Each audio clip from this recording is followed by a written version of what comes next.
ነፃ ነገር አደገኛ ነው፣ እሱንም ተጸየፉ። እዚህ ዓለም ላይ ነፃ ነገር የሚባል ነገር የለም። ሁሉም ነገር ፕራይስ አለው፣ ዋጋ። በፍጹም ጠላቶቻችሁ ላይ ሃፍ ሜዥር እንዳትወስዱ፣ ተመልሰው ሪከቨር እንዲያደርጉ እድል እንዳትሰጧቸው፣ እንዳያንሰራሩ አድርጋችሁ ዲስትሮይ ማድረግ መቻል አለባችሁ። አጥፏቸው። ፊዚካሊ ብቻ አይደለም ዲስትሮይ የምታደርጓቸው፣ ስፕሪታቸውንም ጭምር መንፈሳቸውንም ነው የምታጠፉት። ፓወር ኢንፍሉዌንስ ላይ መድረስ የምትፈልጉ ከሆነ ለሰዎች የሚፈልጉትን ነገር ልትሰጧቸው ይገባል። which is መለዋወጥ ከሆነ ከዛ ይከተሏቸዋል። ሰዎች መደነቅ ይወዳሉ፣ ስሜታዊ ናቸው። የሚፈልጉትን ነገር ከሰጧቸው ጥያቄ አይጠይቋችሁ። አንዴ የሆነን ሰው አማላችሁ ወደ እናንተ ካመጣችሁ ከዛ በኋላ ታማኝ አሻንጉሊት። ማህበረሰቡ የሚሰጣችሁን ማንነት አትቀበሉ። አዲስ ፐርሶናል የራሳችሁ የሆነ ስብዕና ፍጠሩ። የሌሎች ሰዎችን wisdom፣ እውቀት እንዲሁም ጉልበት የራሳችሁን ገጽታ ለመገንባት ተጠቀሙባቸው። ራሳችንን የምንከላከለው ከጠላቶቻችን በክራውድ ውስጥ ወይም በግርግር ውስጥ ነው እንጂ ራሳችሁን ነጥላችሁ በማውጣት አይደለም። በፍጹም ሰዎች ከእናንተ ውጪ ኦፕሬት እንዲያደርጉ አትፍቀዱላቸው። ሁሌ እናንተ ላይ ጥገኛ እንዲሆኑ አድርጓቸው። ዛሬ one of the most controversial መጽሐፍ ከሚባሉት ውስጥ እጅግ አከራካሪ ከሆኑ መጽሐፎች ውስጥ the 40 Laws of Power የሚባለውን መጽሐፍ ነው የምናየው። ፓወር፣ ስልጣን፣ አቅም፣ ኮንትሮል ለሁሉም ሰው እጅግ አስፈላጊ ነገር ነው። ለምዕተ ዓመታት ንጉሳዊ ቤተሰቦች፣ ፖለቲካል ሊደርስ፣ ፖለቲሽንስ፣ የጦር ጀነራሎች፣ መልታይ ቢሊየነርስ፣ ሚሊየነርስ በዚህ ህግ ነው ሲጫወቱ የኖሩት። ምናልባት እኛ ኖቲስ ላናደርገው እንችላለን፣ ግን እኛም አንዱ የጨዋታው አንድ አካል ነበር። አሁንም ላይ ያሉ ተጫዋቾች ናቸው፣ ከስር ያሉ ደግሞ መጫወቻዎቹ ነን፣ አሻንጉሊቶቹ። ይሄ በሁለት ምክንያት ይፈጠራል ብዬ አምናለሁ። አንደኛ፣ አንዳንዶቻችን ብዙም ከላ ላናደርግ እንችላለን፣ ግድ አይሰጠንም እላይ ለመድረስ፣ ስለዚህ ዝም ብለን እንኖራለን። ሁለተኛው ግን የጨዋታውን ህግ መረዳት ስለማንችል ወይም ብዙ ነገር ሊያስከፍለን ይችላል ብለን ስለምንፈራ ምንም ማድረግ አንችልም። ሮበርት ግሪን ይህን መጽሐፍ ሲጽፈው የመጫወቻውን ህጎች እና ሜዳው ለሁሉም ሰው ሌቭል አፕ ያደረገው ሚድል ግራውንድ የፈጠረው። መጠቀም የሚፈልግ ይጠቀማል፣ የማይፈልግ ዞር ይላል። ግን እናንተ የትኛው ውስጥም ሁሉ ወደዳችሁም ጠላችሁም ፓወርን፣ ኃይልን ማግኘት ሳይሆን መገንባት በጣም እጅግ አስፈላጊ ነገር ነው። ብዙ ሰዎች ይህንን መጽሐፍ ኢቭል አድርገው የሚስሉትም አሉ፣ ሰይጣናዊ ነው ብለውም የሚከራከሩ አሉ። ኢቭን አንዳንድ እስር ቤቶች ይህ መጽሐፍ ታግደዋል። ማኒፑሌቲቭ የሆነ ነገር ስላለው ነው፣ እንዲሁም ስትራቴጂክ የሆነ ኮንቴንት የያዘ ስለሆነ አንዱ አንዱን መጠቀሚያ ያደርገዋል የሚል ነው። ወይም ተቃውሞ ያስነሳል፣ ብጥብጥ ያስነሳል ተብሎ ስለሚታሰብ እንዲህ ሰዎችን ማኒፑሌት ያደርጋል የሚለውን በህጎቹ እናየዋል። እኔ ግን እንደ አንድ ሰው ይህን መጽሐፍ እንዳነበበ ልናገር የምችለው ነገር ቢኖር የሰው ልጅን ሂውመን ኔቸር የገለጸ መጽሐፍ ነው። እውነተኛ ነው። የትኛውም ሴክተር ላይ ብትሄዱ እነዚህ ህጎች ተተግብረዋል። ፖለቲክስ ላይ፣ ቢዝነስ ላይ፣ ሶሻል ላይ፣ ፍሬንድሺፕ፣ ሌሎችም ላይም አሉ። እንደነገርኳችሁ ምናልባት ኖቲስ ላታረጉት ትችላላችሁ። ይህ መጽሐፍ የ3000 ዘመን ታሪክን በ48 ህጎች ያስቀመጠ መጽሐፍ ነው። ዓለም ላይ ከነበሩ the great thinkers ከሚባሉት እነ ማክሌቪች፣ ሱንዙ፣ the art of war የጻፈው እንዲሁም ሌሎች ሰዎች የእነሱን ሁሉ ፊሎሶፊ በአንድ ላይ ቀላቅሎ ያመጣ መጽሐፍ ነው። እዚህ ላይ ያሉት 48ቱም ህጎች በእውነተኛው ዓለም ላይ ሲተገበሩ በምሳሌ ነው ያስቀምጠው። ለዛ ነው እውነተኛ ነው የምላችሁ። ብዙዎቹ የሮበርት ግሪን መጽሐፎች ብታዩቸው፣ ሌሎችም ላይ ብትሄዱ የሚናገሩት በሪሰርች የሚጻፉ ናቸው። በደንብ ቲም ተደራጅቶ የተለያዩ ሪፈረንሶችን እያጣቀሱ ነው የሚጽፉት። ኢምፐረር ኃይለ ሥላሴ ስልጣን ላይ ከመጡ በኋላ ኢትዮጵያን ከ10 ዓመታት በኋላ ነው ዩኒፋይ ያደረጉት። በጣም ብዙዎች ተገርመው ነበር። እንደዚህ ዝምተኛ የሆነ ሰው፣ ያንግ የሆነ ሰው እንዴት ሳያስቡት ያን ሁሉ ፓወር ኮንትሮል ሊያገኝ ቻለ ብለው ተገርመው ነበር። ብዙዎቹ ፓወራቸውን ሰረንደር አድርገዋል። እሳቸው ግን በጣም ያስቸገራቸው ሪጅን ነበር፣ ደጃዝማች ባልቻ ኦፍ ሲዳሞ የሚባል ለእናንተ አንገዛም ብለው ይህንን ነገር እንዴት ድፊት እንዳደረጉት በሚገርም ሁኔታ የሚያሳይ አንድ ህግ እዚህ መጽሐፍ ላይ ጠቅሰዋል። ይህንን በደንብ እናየዋለን። እስከ መጨረሻው ድረስ መከታተላችሁን እርግጠኛ ሁኑ። በዛሬው ቆይታችን የምናየው እኔ በራሴ 10 the most powerful psychologically manipulative ናቸው የምላቸው ህጎች ነው። የምናየው ማለት ነው። ቃላው እንደሰን እባላለሁ። ወደ ዩቲዩብ ትምህርታዊና ጠቃሚ ነገሮችን ለማግኘት የምትመጡ ከሆነ ኦቶቲያ ትክክለኛው ቦታ ስለሆነ ይህን ቻናል ሰብስክራይብ ማድረግና ቀጣይ እንደዚህ አይነት ቪዲዮ ሲለቀቁ እንዳያመልጣችሁ የደወል ምልክቱ መጫናችሁን እርግጠኛ ሆኑ። በመጀመሪያ ግን ለምን ይሄንን መጽሐፍ ማንበብ አለባችሁ? ብዙዎች ወደማይሆን አቅጣጫ ያስጉዛል የሚሉትን መጽሐፍ ለምን ማንበብ አለባችሁ? መልሱ ቀላል። በስቃይ የተሞላና አስቸጋሪ የሆነ ህይወት እንዳትኖሩ። የሆነ ቦታ ላይ ቶፕ ላይ የደረሱ ሰዎችን ብታዩዋቸው የሆነ ፓርት ላይ ህጉን ሰብረውታል። ምናልባት ላይናገሩ ይችላሉ። ሁላችንም በምናውቀው ኮንቬንሽናል ዌይ አልሄዱም። ህጉን ስላችሁ ወንጀል ስሩ፣ ህገ መንግስቱን ጣሱት እያልኩኝ አይደለም። ማህበረሰቡ የሚዳኝበት ህጉን ነው የምላችሁ። ይህንን አፈራርሱት። ለዛሬ 10ሩን የምናየው በጣም ጠቃሚ ነው የምላቸውን ነው።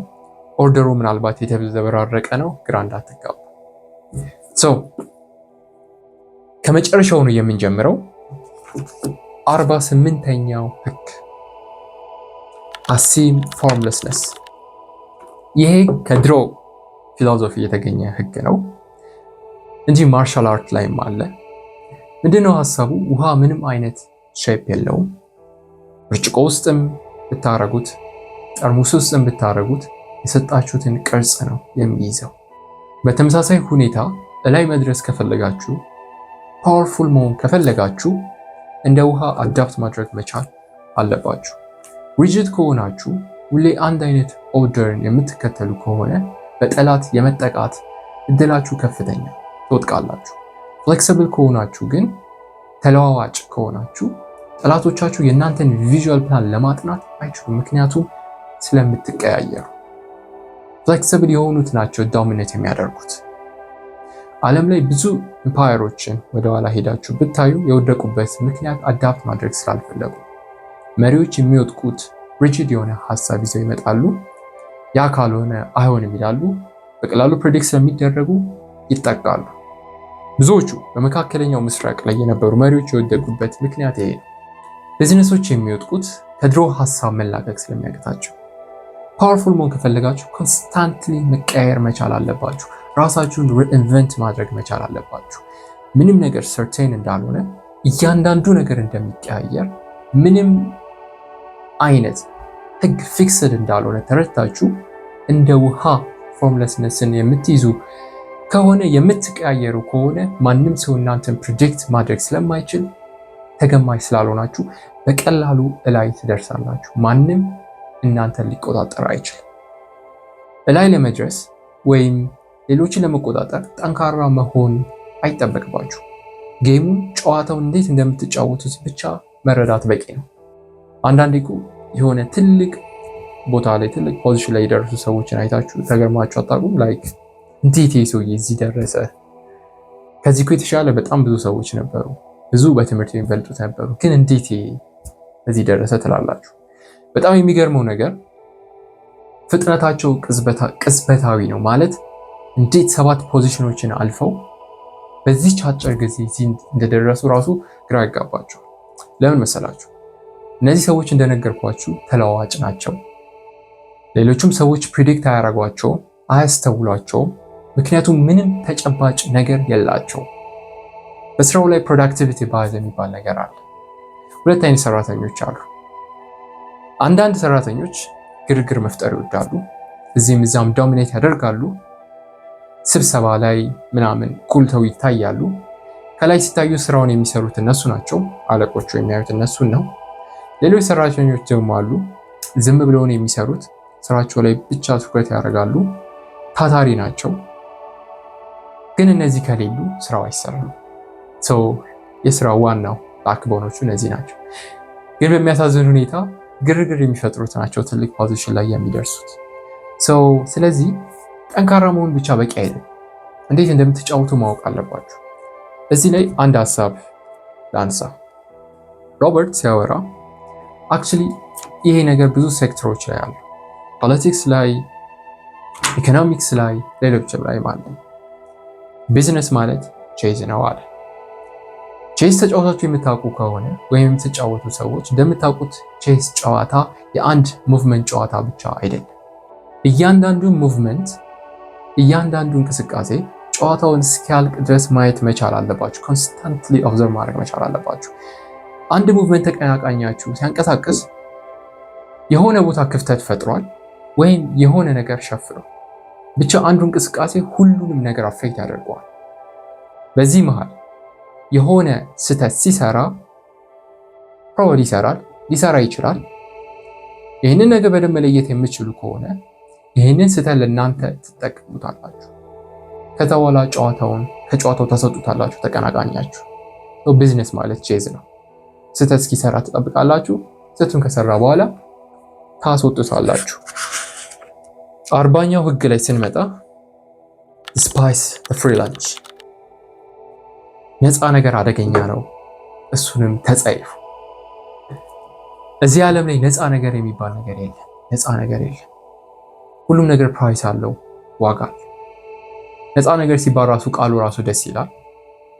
አንዳንድ ልብስ መሸጫ ቤቶች ሄዳችሁ ሱሪና ቲሸርቱን ከገዛችሁ ጃኬቱ በነፃ ትወስዳላችሁ የሚባል ነገር አለ። መቼስ ነፃ እንዳልሆነ ታውቃላችሁ። የጃኬቱን ዋጋ ሱሪና ቲሸርቱ ላይ ጨምረውታል። ግን ነፃ ስለተባለ ብቻ ሰው ይገዛዋል። ማኒፕሌቲቭ ነው። ምናልባትም ነፃ ስጦታ፣ ነፃ ፌቨር፣ ነፃ ኦፖርቹኒቲ የሚባሉ ነገሮች በየዕለቱ ከሌሎች ሰዎች ጋር ከምናደርጋቸው መስተጋብሮች አጋጥመው ሊሆን ይችላል። ግን in terms of power ግን ኃይል፣ ስልጣን ነፃ የሚባል ነገር የለም። ከሌሎች ሰዎች የምትቀበሉት እያንዳንዱ ነፃ ነገር በመጀመሪያ ነፃ የሚባል ነገር የለም። ግን ከዛ ጀርባ ዋጋ አለው፣ ፕራይስ አለው፣ የሆነ የተደበቀ ኦብሊጌሽን አለ። ያ ነፃ ነገር የሰጣችሁ ሰውዬ at the moment ይህንን ነፃ ነገር የተቀበላችሁ ታይም ላይ ያ ሰውዬ የሆነ ነገር ከናንተ ኤክስፔክት ያደርጋል። ጊዜው አሁን ላይሆን ይችላል፣ ግን የሆነ ጊዜ ይጠይቃችኋል። ሰውዬው መጥቶ ላይ ጠይቃችሁ ይችላል፣ ግን ህሊናችሁ ይጠይቃችኋል። ስለዚህ እንደዚህ አይነት ነገር ከገጠማችሁ አንድ አትቀበሉ፣ ሁለተኛ ከተቀበላችሁ እዛው ሁኑ መልሱ። የሆነ ነገር በነፃ ተቀበላችሁ ማለት የእናንተን ኢንዲፔንደንስ አሳልፋችሁ ሰጣችሁ፣ በቃ አለቀ። ያ ሰውዬ ኮንትሮል ያደርጋችኋል፣ ሊቆጣጠራችሁ ይፈልጋል በዛች ነፃ ነገር። ስለዚህ ጠይቁ ሁል ጊዜ ምንድን ነው የሚፈልጉት ከዛ ጀርባ ያለውን ነገር። እንደዚህ አይነት እስር at the moment ከፍላችሁ ተገላገሉ። ዛሬ ዝቅተኛ ደረጃ ላይ ሆናችሁ ከሆነ ሰው ነፃ ነገር ብትቀበሉ ከ30 ዓመት በኋላ ያ ሰውዬ ሊመጣ ይችላል። ትልቅ ደረጃ ላይ ስትደርሱ የዛኔ ታውቃለሁ ልትሉ ትችላላችሁ። ግን አሁን ያገኛችሁትን ጉልበት ያ ሰውዬ ነው መንገዱን የፈጠረላችሁ። ግን ከህሊናችሁ ማምለጥ አትችሉ። በህሊናችሁ ስለታሰራችሁ ያንን እስክትመልሱ ድረስ መተኛት አትችሉ። በፍቃደኝነት ነው የሰጠሁት ልትሉ ትችላላችሁ። ግን አይደለም፣ ህሊናችሁ አስገድዷችሁ ነው። ስለዚህ ነፃ ነገር አደገኛ ነው። 36ኛው ህግ think as you like but behave like others። እንደፈለግ ካስብ ግን እንደሌሎቹ። ብሪሊየንት የሆነ ሐሳብ ይዘህ ብትመጣም የተለየ ሐሳብ ይዘህ ብትመጣም ማህበረሰቡ ይቀጣል። የእናንተ ሐሳብ መጥፎ ስለሆነ አይደለም። የሰዎችን ብሊቭ የነበረውን እምነት ትራይት እንደሚያደርግ ከመሰላቸው ከነበረው ነገር መቀየር ስለማይፈልጉ uncomfortable ስለሚሆኑ ያጠቋቸዋል። ለምንድነው ሐሳባችሁን ተዉት አይደለም፣ ግን ታይሚንግን ወሳኝነት አለ። አንደኛ በፍጹም ሌሎች ሰዎች የኢንፌሪዮሪቲ የበታችነት ስሜት እንዲሰማቸው እንዳታረጓቸው። ለምሳሌ ሰዎች መደነቅ ይወዳሉ፣ አደናንቋቸው። የሚፈልጉትን ነገር አድርጉላቸው፣ ሲስተሙን አድንቁት። ሁለተኛው ራሳችሁን አግሬሲቭሊ እንዳታንጸባርቁ። ከነበረው ሲስተም ጋር ብሌንድ አድርጉ። ሲስተሙን ቻሌንጅ እንዳታረጉት። በደንብ አጥኑት፣ በደንብ ተመልከቱት። የእናንተን ኦሪጂናሊቲ ማሳየት ያለባችሁ የእናንተን ዩኒክነስ ብቻ አፕሪሺየት ለሚያደርጉ ሰዎች ብቻና ብቻ ነው። በሬቮሉሽን እና በሪፎርሜሽን መካከል ያለው ልዩነት ምንድን ነው? ሪቮሉሽን በአንዴ ሁሉም ነገር አፈራርስ፣ ከላይ እስከታች በታት ነው። ኃይል ይፈልጋል፣ ብጥብጥ አለው፣ እንደገና ፈጣን ነው። ካፒታሊስቶች ይህንን ነው የሚተገብሩት በሌሎች ሀገር ላይ። ኢምፔሪያሊዝም ይሄ ነው፣ በጉልበት ተቆጣጠር። ሪፎርሜሽን ግን የነበረው ሲስተም ውስጥ ትገባለህ፣ ቀስ በቀስ ትቀያይረዋለህ ነው የኮሚኒስቶች አካሄድ። ስለዚህ ከሌሎች ጋር ተመሳስላችሁ አክት ማድረግ የሚገባችሁ ጊዜ ላይ ብቻ አክት አድርጉ፣ ታይሚንግን ጠብቁ። 18ኛው ህግ do not build fortresses to protect yourself. Isolation is dangerous. ብዙ ጊዜ ፓወር እያገኛችሁ ከፍ እያላችሁ ስትመጡ ሰዎች ራሳቸውን አይዞሌት ማድረግ ይመርጣሉ። እዚህማ መገኘት የለብኝም፣ ይሄ ቦታ አይመጥነኝም ማለት ይጀምራሉ። ራሳቸውን ከሌላው ማህበረሰብ በግድግዳ ይከልላሉ፣ ራሳቸውን ነጥለው ያወጣሉ።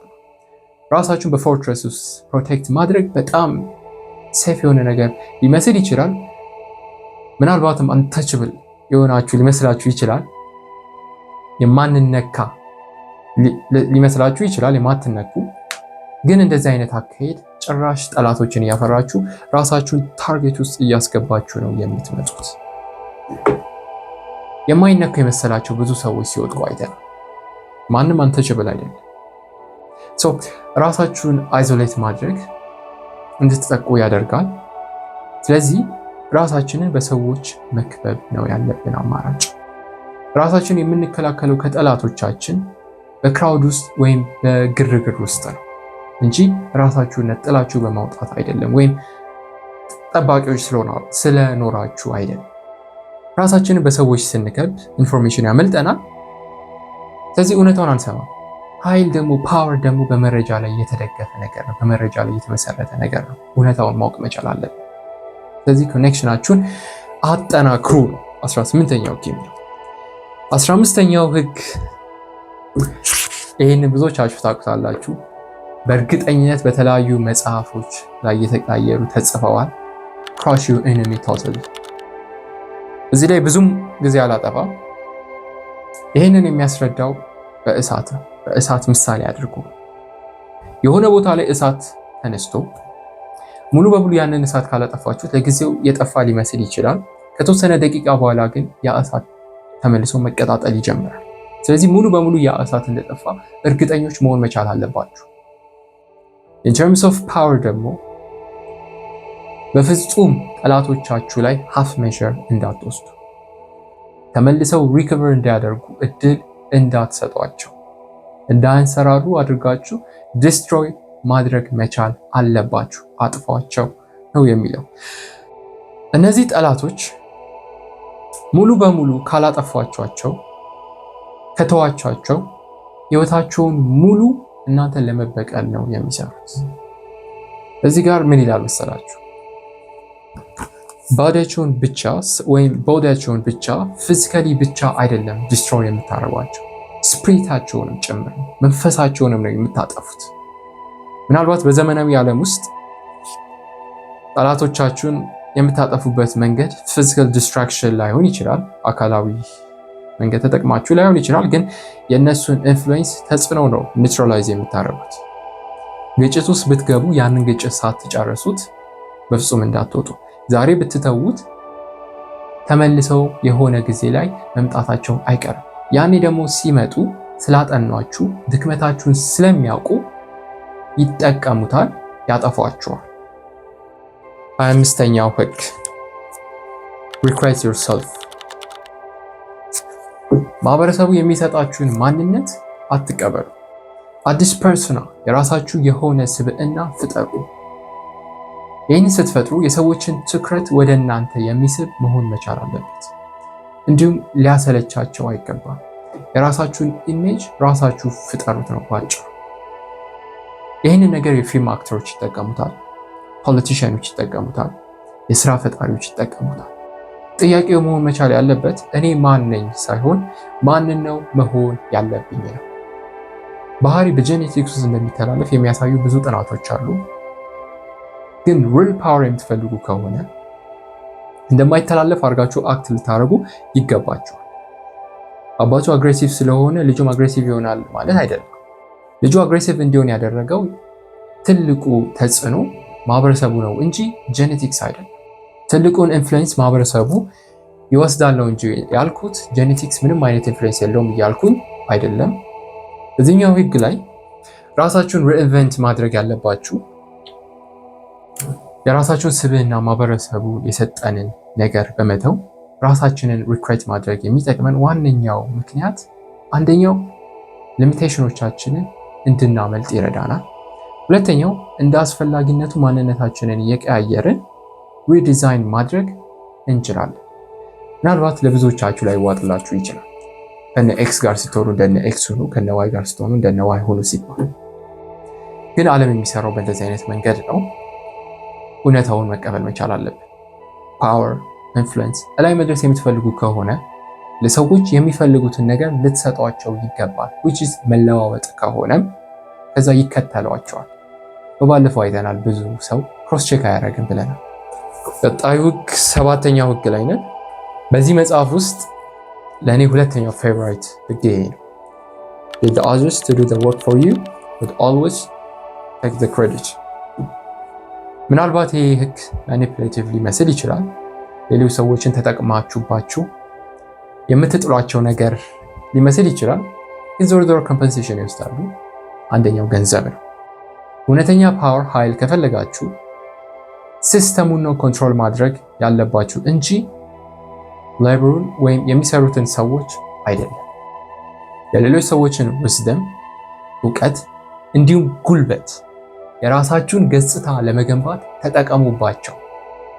ኤነርጂ እና ጊዜያችሁን ብቻ አይደለም የምትቆጠቡት፣ ኤፊሽንሲውንም ነው የምትጨምሩት። የራሳችሁን ተጽዕኖ የመፍጠር አቅም ነው በእጥፍ የምታሳድጉት። በመጨረሻም እናንተ ናችሁ የምትታወሱት። እናንተን ያገዛችሁ ሰዎች ይረሳሉ፣ እናንተ ናችሁ የምትታወሱት። ስለዚህ በፍጹም ሌሎች ሰዎች ሊሰሩላችሁ የሚችሉትን ስራ እናንተ እንዳሰሩት። አራተኛው ህግ ላይ ደርሰናል። አራተኛው ህግ always say less than necessary። ብዙ ባወራችሁ ቁጥር፣ ሌሎችን ኢምፕሬስ ማድረግ በሞከራችሁ ቁጥር በቀላሉ ተገማች እየሆናችሁ ትመጣላችሁ። ስህተቶችን የመስራት እድላችሁ ይጨምራል። አላስፈላጊ መረጃዎችን መናገር ትጀምራላችሁ። በአጠቃላይ ኮንትሮላችሁን እያጣችሁ ትመጣላችሁ። ጮኻችሁ በዛ ጠረጴዛ ዙሪያ ዶሚኔት ለማድረግ ከሞከራችሁ at the moment ኮንትሮሉን ታጡታላችሁ። ስለዚህ ጸጥታ ወይም የተቆጠበ ንግግር ዶሚኔት እንድታረጉ ያደርጋችኋል። ኢቭን ምን መሰላችሁ? የምታወሩት ነገር ራሱ ልክ ባይሆን ከሰው የተኮረጀ ቢሆንም ይህንን ህግ መከተል የምታወሩት ነገር የሆነ ኦሪጂናል ያስመስለዋል። ኦፕን ማይንድድ እንደሆነ አድርጋችሁ ልታቀርቡት ትችላላችሁ። ኢቭን ይህንን ነገር ብዙ ሰዎች ሲተገብሩት አይቻሉ። ሌሎች ሰዎች ማውራት ከፈለጉ ያወሩ፣ ፍቀዱላቸው። ኢንቴንሽናቸውን ነው የሚያሳዩአችሁ፣ ፍርሃታቸውን ነው የሚገልጹላችሁ፣ ድክመታቸውን ነው የሚነግሯችሁ። እናንተ ደግሞ ይህንን ነገር በደንብ ማጥራት ከቻላችሁ ይህንን ነገር ተጠቅማችሁ መልሳችሁ ታጠቋቸዋላችሁ። የምናወራው እላይ ለመድረስ ነው። እላይ ለመድረስ ደግሞ ፍልሚያ አለው፣ ትግል አለው። ይህ ህግ በኔጎሽዬሽን ላይም አለ። ድርድር ላይ ኔጎሽዬሽን 101 ብዙ ጊዜ ድርድር ላይ ስትቀመጡ ስለምትደራደሩት ኢሹ ኦቨር ጀስቲፋይ አታድርጉ ይባላል። ብዙ ባወራችሁ ቁጥር፣ ኤክስፕሌን ለማድረግ በሞከራችሁ ቁጥር ራሳችሁ እያስከፈታችሁ ነው የምትመጡት ለጥቃት፣ ስፔሻሊ ዋጋ ላይ ከሆነ ከሚያስፈልገው በታች አውሩ። 11ኛው ህግ ላይ ደርሰናል። learn to keep people dependent on you። በፍጹም ሰዎች ከእናንተ ውጪ ኦፕሬት እንዲያደርጉ አትፍቀዱላቸው። ሁሌ እናንተ ላይ ጥገኛ እንዲሆኑ አድርጓቸው። ይህንን ሮበርት ራሱ የሚያወራው ነገር ነው። እናንተ ነፃነትን ከፈለጋችሁ ሁል ጊዜ ሰዎች ከእናንተ የሚፈልጉት ነገር ሊኖር ይገባል። ካለ እናንተ መስራት አለመቻል አለባቸው። እናንተ ላይ ዲፔንድ ሊያደርጉ ይገባል። ኢንቨርሲቲ ፕሮፖርሽናል። እናንተ ላይ ጥገኛ ሲሆኑ የእናንተ ፓወር እና ነፃነት ይጨምራል። ግራ ሊያጋባ ይችላል፣ ግን እውነታው ይሄ ነው። ምንድን ነው? በቀላሉ የሆነ ሰው መጥቶ እናንተን ከተካ በቀላሉ ፓወራችሁን ታጣላችሁ። ስለዚህ ለነዛ ሰዎች የምታስተምሯቸው ነገር የተቆጠበ መሆን መቻል አለበት። ካለበለዚያ ከእናንተ ውጪ መስራት ከቻሉ አውጥተው ይጥሏቸዋል። 43ኛው ህግ ላይ ደርሰናል። work on the hearts and minds of others። ቀደም አይተነዋል። ሰዎች መደነቅ ይወዳሉ፣ ስሜታዊ ናቸው። የሚፈልጉትን ነገር ከሰጧቸው ጥያቄ አይጠይቋቸውም። ምን ይላል መጽሐፉ ላይ? ማስገደድ አላስፈላጊ የሆነ ሪያክሽን ይፈጥርባቸዋል። ስለዚህ ልታማልሏቸው ይገባል ወደ እናንተ አቅጣጫ እንዲጓዙ። አንዴ የሆነን ሰው አማላችሁ ወደ እናንተ ካመጣችሁ ከዛ በኋላ ታማኝ ፓውን ይሆናል የሚለው ፐፔት ነው። ታማኝ አሻንጉሊት እንደፈለጋችሁ ታዟዙሯቸዋላችሁ። ከዚህ በኋላ እንዴት ነው አማላችሁ የምታመጧቸው? የእነሱን ኢንዲቪጁዋል ሳይኮሎጂ ተጠቅማችሁ እና ድክመታቸውን ተጠቅማችሁ ነው። ሁሉም ሰው ድክመት አለው። ጨዋታው ይህንን ድክመት አለማሳየት ነው። መጀመሪያ አካባቢ ጠንካራ የሆነ ሬዚስታንስ ሊገጥማችሁ ይችላል። ይህንን ግን እንዴት ታልፉታላችሁ? ስሜታቸው ላይ በመስራት ነው። ምንድነው የሚፈልጉት? ምንድነው የሚፈሩት? ምንድነው የሚያስደስታቸው? ይህንን ካጠናችሁ በኋላ የሚፈልጉትን ነገር ታቀርቡታላችሁ፣ ትሰጧቸዋላችሁ፣ በሚገባቸው ሪስፔክት ትቀርቧቸዋላችሁ። ከዛ እናንተ እነሱን እንደተረዳችኋቸው ነው የሚገነዘቡት። ከዚህ በኋላ እናንተ በፈቃደኝነት መከተል ይጀምራሉ። እንደ አስፈላጊነቱ ድክመታቸውን ለእናንተ አድቫንቴጅ ትጠቀሙታላችሁ። ግን ሌሎች ሰዎችን አስተሳሰብ፣ እምነት፣ ብሊቭ ኢግኖር አድርጋችሁ ለመስራት ከሞከራችሁ እስከ መጨረሻው ድረስ ይጠላችኋል፣ ይዋጋችኋል። በእንደዚህ አይነት መንገድ ደግሞ ሰዎች እንዲከተሏችሁ ካደረጋችሁ ይሄ the strongest form of power ነው። ማንም አያፈርሰውም። በመጨረሻም ይሄ ቪዲዮ አላለቀም። ኔክስት ዊክ ይቀጥላል። ያልጠቀስኳቸው ህጎች አስፈላጊ ናቸው፣ እጅግ አስፈላጊ ናቸው የምላቸው ህጎች አሉ። ኔክስት ዊክ የምንቀጥለው ይሆናል። በሚቀጥለው ሳምንት ላይ እንድናያቸው የምትፈልጉት ህጎች ካሉ ከዚህ መጽሐፍ ውስጥ ኮሜንት ላይ አስቀምጡልን፣ እናየዋለን። ለዛሬ ግን እስከ መጨረሻው ድረስ አብራችሁ ስለነበራችሁ እጅግ አድርጌ አመሰግናለሁ። ኦቶተን ሰብስክራይብ ያላደረጋችሁ ሰብስክራይብ አድርጉ። ቪዲዮውን ላይክ እና ሼር ማድረጋችሁ እርግጠኛ ሁኑ። ቀጣይ ሳምንት በዚሁ መጽሐፍ እስክንገናኝ ድረስ ቻው።